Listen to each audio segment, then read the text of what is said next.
Hey guys, welcome to my new video game podcast.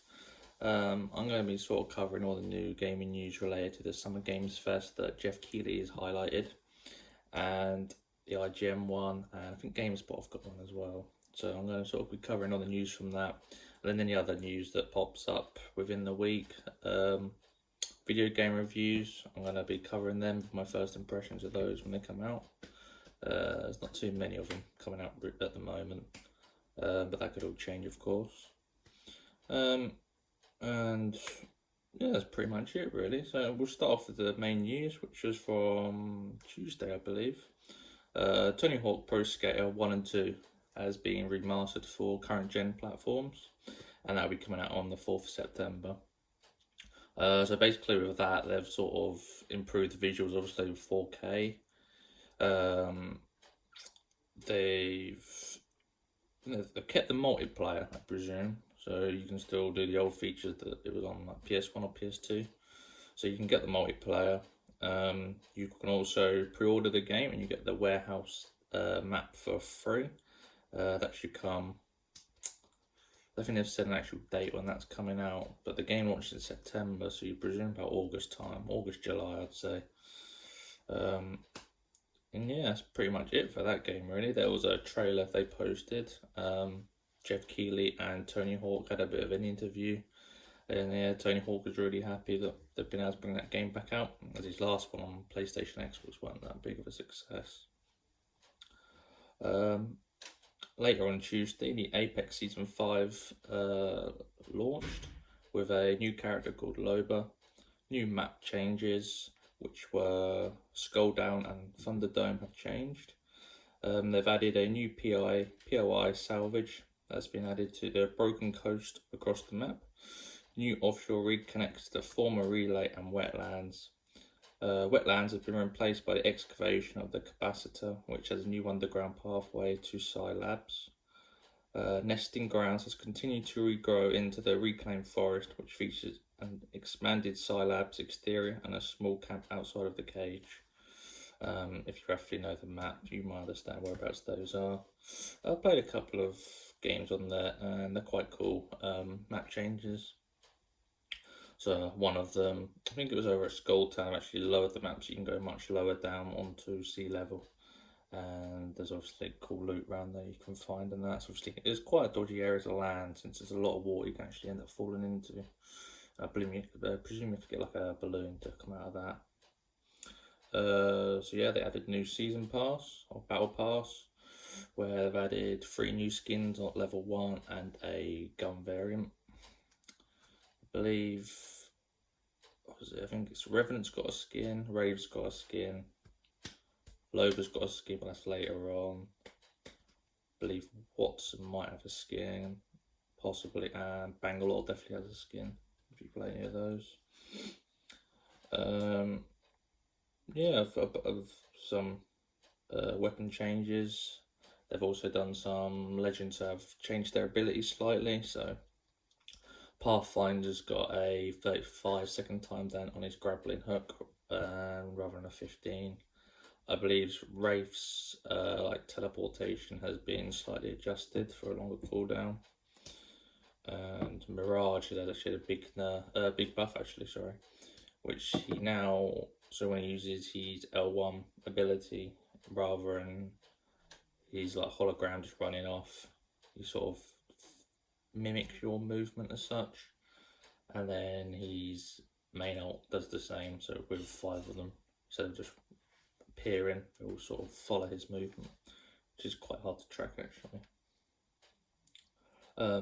Yeah, they've also added a new sort of like PvE sort of side to the game. So now you find treasure. So I think you have to find about 5 treasures. You can get one per day. You find the treasures and you get a special item. So it's like an extra battle pass. And once you find 5 items, you go into a PvE event where you have to go collect a relic. And then with that relic, you get special loot. So I believe that currently it's a purple weapon camo for the flatline or the hemlock, I believe, and also a weapon charm which is hidden, so I don't know what that is. And yeah, I've not actually got to experience the PvE yet. That's still, I think that's Saturday. I think we can first go into that. So we have to see what that's like. We have to report on that next week. Following from that, so we had Wednesday. Wednesday was the PlayStation 5 gameplay reveal with Epic showing off the Unreal Engine 5 for the first time, which looked very impressive, I must say. So we had, it wasn't, it was more detailed and such rather than just like massive changes. So you had different lighting, so as things sort of like open above, like way at the area you're in, it's like a roof or something opening. You can see the light coming across slowly, and you can close the roof, and the light also comes back, as well as rocks dropping out and make more of an echo sound if from far away. The echo sound will come all the way to you, and that it was a really cool demo. I'll post a clip onto their video as well for that. And yeah, I think that demo was actually going to be playable. So it's a tech demo, but it was going to be playable at GDC, which got cancelled, of course. They weren't able to let people play. But yeah, that was all running on PlayStation 5, and no adjustments of that to that. They also said that Fortnite will be the first game on Unreal Engine 5 next year. So the engine launch is, I think it's early to mid 2021 in like an early beta phase, and then towards the end of 2021 it'll be given out as as the full thing basically. So games probably won't be coming on that to about 2023 late, early 2024 probably at the earliest. This has got a bit of wait, but I mean I think it's definitely worth it. But yeah, as I said, Fortnite will be the first game where it goes from Unreal Engine 4 to 5. I don't know what changes that will bring. Maybe it'll be a bigger game with more players in. I'm not too sure. As we move on to Thursday, we had Ghost of Tsushima gameplay, which launches in late July. Ghost of Tsushima looked really good actually. So you had all the wind obviously blowing all the grass and that looked amazing. And then I was seeing these cloaks moving about, but then we actually learned that the wind is a gameplay mechanic that enables you to find certain places you want to go, as there is no waypoints now as such. You sort of have to navigate the world using things you can see, and obviously the wind that we learn. It has quite cool customization as well, so you can change all your armor, so you get your hats, you get your masks, and like your cloaks and that. And you can find dyes around the world, so you can actually dye them as well. So if you find some armor that you're not really too fond of, you can dye it, which is always a nice feature. They sort of had two different styles of combat. So you had obviously go in like a samurai to take people out willy-nilly, or you can go in as a ghost, which I think is a skill you can learn later on in the game. And that's just more of a stealthy approach really, but it was pretty cool to see that if you go in as ghost, or if you take a couple of people out, it actually brings fear into the enemies where they'll sort of back off and don't want to fight you and drop their weapons and that, which I thought was really cool. So I look forward to doing that. We had, what else did we have?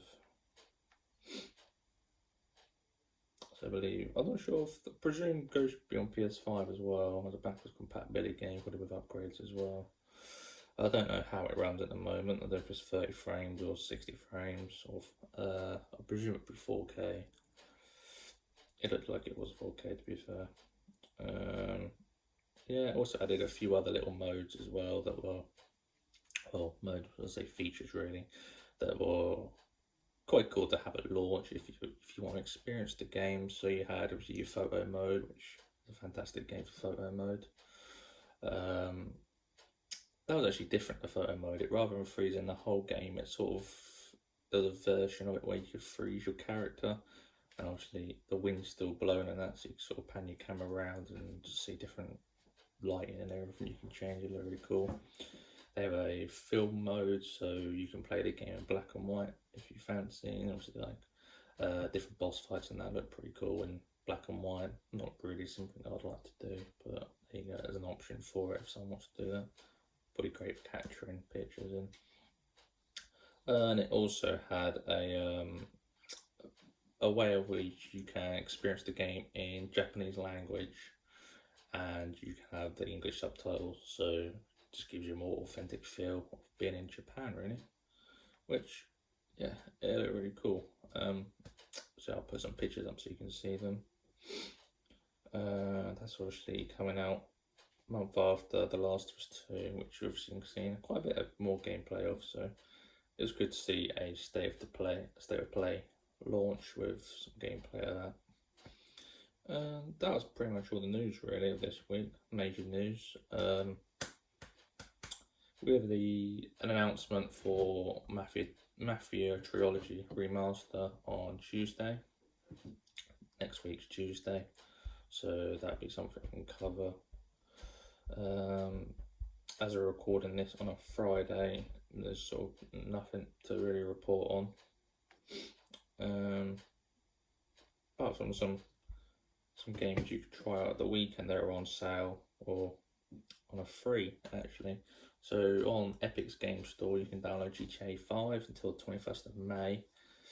If you haven't experienced GTA 5, it's a really good chance to, especially if you're on PC and obviously play free, so that's all good. That's the premium edition as well, so I think you might get a sort of a head start on the online with that. On PlayStation at the moment you can get NBA 2K20 for $3.99 on sale. Originally it was $49.99, which was a crazy sale. I was shocked to see, so download that. It's great fun. Still got quite a big player base on there, so yeah, jump into that. And also Fallout 76 is free to play all weekend on PlayStation and Xbox, and possibly PC as well.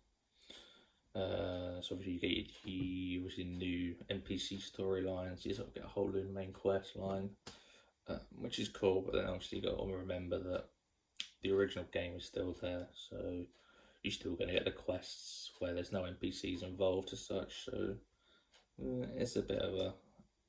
It's probably worth jumping in to see what it's like now, because I heard it is much better. I mean, I've not played it, but the original version of it before they had the new NPCs and that wasn't. It was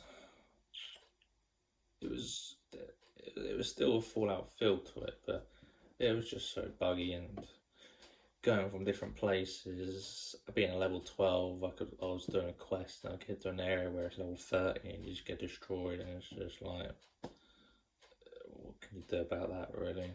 And NPCs sort of end up following you miles, and then you'll attack them and then they'll run off back to their location. And that it was, I guess you sort of have that in MMOs and such, but as when you're used to like the Fallout 3s, Fallout 4s, New Vegas, you sort of come to sort of experience what you expect in a Fallout game really, and it was a shame, but there you go, they've worked on it and they've made it a bit more of a better experience. The other thing to say on that is you still have to play in a big lobby, so if you can buy, I mean it's quite expensive, you have to buy some sort of membership, and you can get your own lobby or invite your mates to it, but it's quite expensive membership you have to buy. I think it's more than £50 as well, I could be wrong. But yeah, it's not something you'd probably really want to invest into. But then again, just playing in a normal lobby, you're not really going to get attacked by people. And yeah, it's fine really, especially with being free. I think it should be free to play really. That encourage a lot more players to play. And there's a couple of microtransactions where you can buy different items for your character and such. Not that are going to affect the gameplay, but like props for your houses and like clothing and stuff. So yeah, there's a lot to do. Good 40 hours plus minimum with quests and that. Lots and lots of places to visit, with being the biggest map in a Fallout game. So yeah, they're the games to try. And that's pretty much it really for this week. Let me see if there's any dates come up for next week. No, nothing on next week.